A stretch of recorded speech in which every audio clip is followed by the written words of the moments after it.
This is X Factor Legend. Welcome to InstaChord Production Labs. Today we are continuing our series on InstaChord. Today we will be talking about the single notes in the action section. Over here you would have your chord strum. Over here, the same keys that would be in your chord strum would end up on this section here, the action section, as single notes, with the exception of a bass note played an octave below the root key.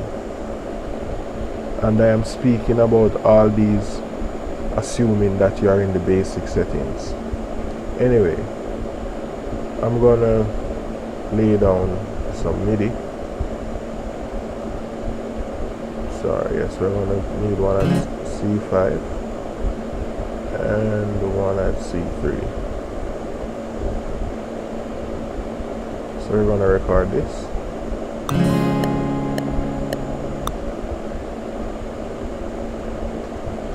As you can see, we have the C major chord on two different octaves. Now I am going to play the single notes.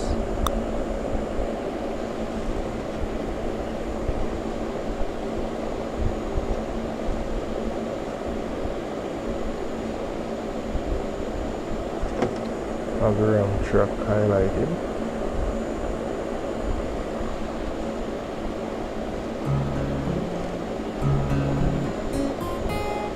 Okay, let's do it now.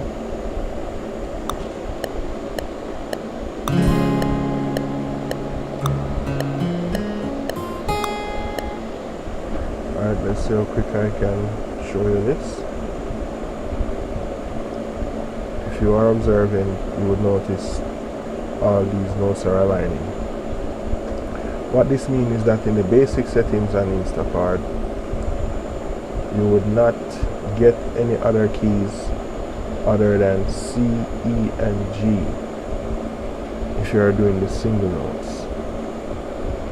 So you would not be getting any D, you would not be getting an F, you would not be getting an A, and you would not be getting a B. You would only be getting C, E, G, C, E, G, with the exception of the C, which is a root, an octave below the root note. Okay, so that also means that if you should, let's hope this works out. I'm going to see if I can just lay out something simple here.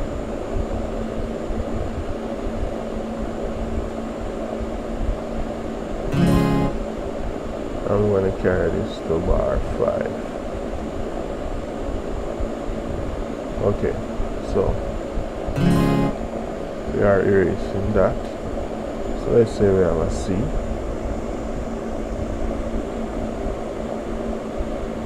That should be, if I remember right, F major, right here on the D key, and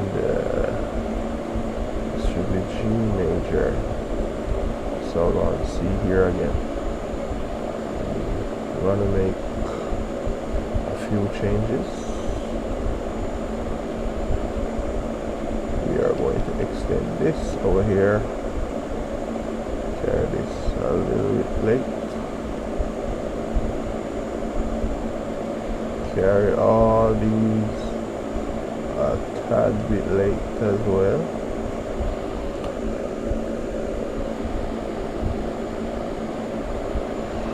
Okay.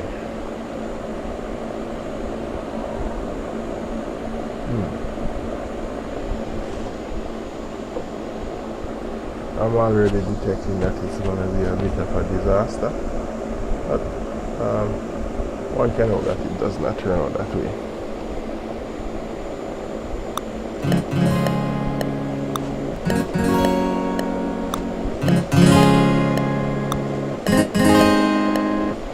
Okay, let's see if we can make the greatest Justin Bieber featuring Drake Grammy hit guitar pattern now. Let's go.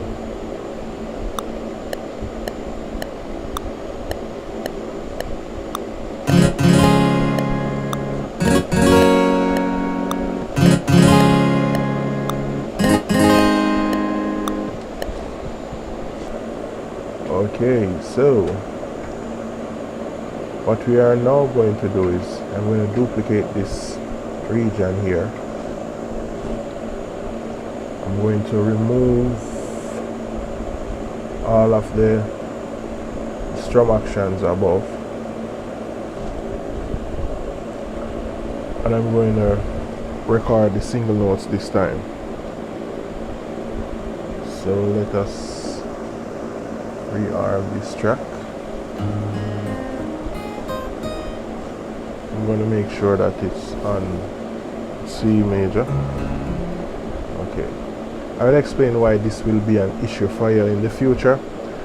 Sometimes it's triggering the last chord that you would put in the strum action area, and even when the MIDI is triggered, you find that if you are playing your single notes or your strum actions before the chord voicing has been triggered, you will actually get the wrong keys, or you will get keys you did not expect to hear.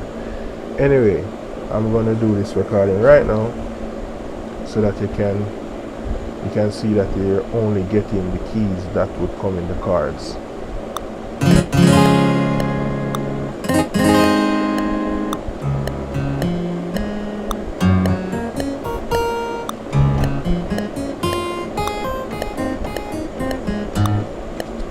Okay, wow, we have something for Bob Marley now. Anyway, we're going to record out both patterns, and we're going to see all the keys that were triggered by InstaChord. So, are you ready for a new classic?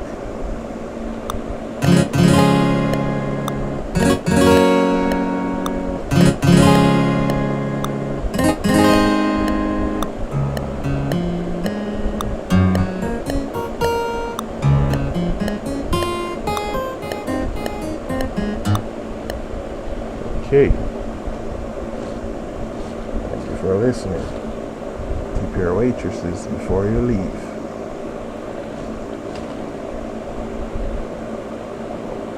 Okay, what I would like you to observe now is that the similarities in the keys that are triggered. So for this chord, it lines up perfectly with the C major on both these bars.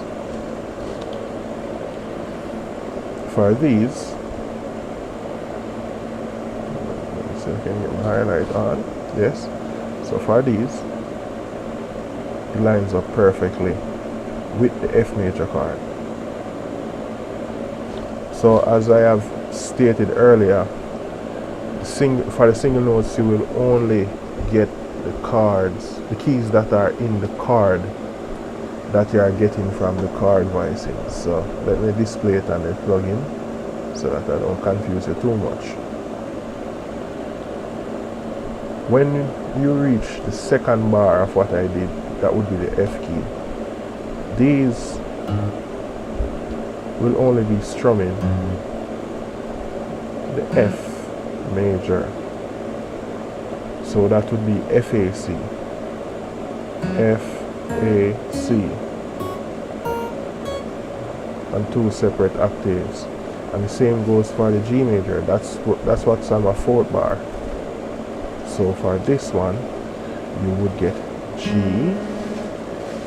B, and D, and it would repeat. The only exception here are the bass notes, which I told you is just an octave below of the root note. So whatever the root note is for each major chord, you'll find a bass note representing it C, F, and let's see if I play the G, and G, all an octave below. I hope you have a decent understanding of how the single notes section works now. So if you're expecting to play like the whole scale like you want to do a solo, that will not be what will happen. You would get closer to an arpeggio, meaning you will only get the keys that belong to the chord that these single notes are triggering. You can rewatch the video if you're not fully clear, or what I would advise you to do is do this setup and experiment and play around until it becomes clearer to you. Thank you very much for watching. I hope to see you next time on the next video. I'm not certain exactly what it's going to be on next. It might be on the octaves, like transposing the octaves, or even the processing or the pick, or it might be a combination of everything. Because basically we have covered the major area of InstaChord. By now you should be fully capable of using it to make music based off all the information that I've given you. So any other information that I'm going to give you about this plugin is only going to help you to enhance your ability to trigger what you want from InstaChord. Let's say you want your action keys to be triggering from a different octave. I will show you how to do that. Let's say you want to change the behavior of InstaChord for it to behave more like a guitar. I will show you how to do that. Let's say you want the MIDI notes to pass through InstaChord as if the plugin is bypassed. I will show you how to do that. So thank you very much again for watching, and hope to see you next time. Have a good one.